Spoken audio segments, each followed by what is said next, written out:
Hi, welcome to Padmavathi collections. ఈరోజు నేను చూపించబోయే లేటెస్ట్ వెరైటీ అండి సిఫాన్ జార్జెట్ అండి. ఈ డిజైన్ అయితే చాలా ట్రెండింగ్ ఉంది ఇప్పుడు మార్కెట్లో, ఆన్లైన్లో కూడా చాలా ట్రెండింగ్ అయింది. ఇది లెనిన్లో చాలా క్లాత్లలో వస్తున్నాయండి. ఇది తక్కువ రేంజ్ నుంచి ఎక్కువ రేంజ్ వరకు అన్ని క్లాత్లలో వస్తున్నాయి. కాకపోతే ఇది జార్జెట్ సిఫాన్ అండి, చాలా బాగుంది. శారీ మొత్తం ఇలా చెక్స్ వచ్చి రోజ్ ఫ్లవర్స్ వచ్చేసి చిన్న జెరీ బార్డర్ వస్తుంది, 2 సైడ్స్ ఈక్వల్.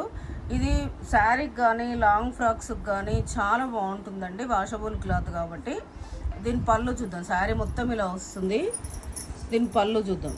పళ్ళు వచ్చేసి ఇలా వస్తుంది, మంచి ఫ్లవర్స్. బ్లౌజ్ ప్లెయిన్ వచ్చేసి హ్యాండ్స్కి బార్డర్ వస్తుందండి. ఇలా ప్లెయిన్ వచ్చేసి హ్యాండ్స్కి బార్డర్ వస్తుంది. దీని ప్రైస్ వచ్చేసి 750 వస్తుంది. ఇందులో కలర్స్ చూద్దాం. కలర్స్ చాలా బాగున్నాయి. ఇవి శారీ కట్టుకోవడానికి, వాష్ చేయడానికి బాగుంటాయి. మళ్ళీ మీకు లాంగ్ ఫ్రాక్స్ కూడా కుట్టియొచ్చండి. మీకు ఈరోజు చూపించిన శారీస్లో ఏదైనా శారీ నచ్చితే పైన స్క్రోల్ అవుతున్న నెంబర్కి స్క్రీన్ షాట్ తీసి వాట్సాప్ చేయండి. Thank you.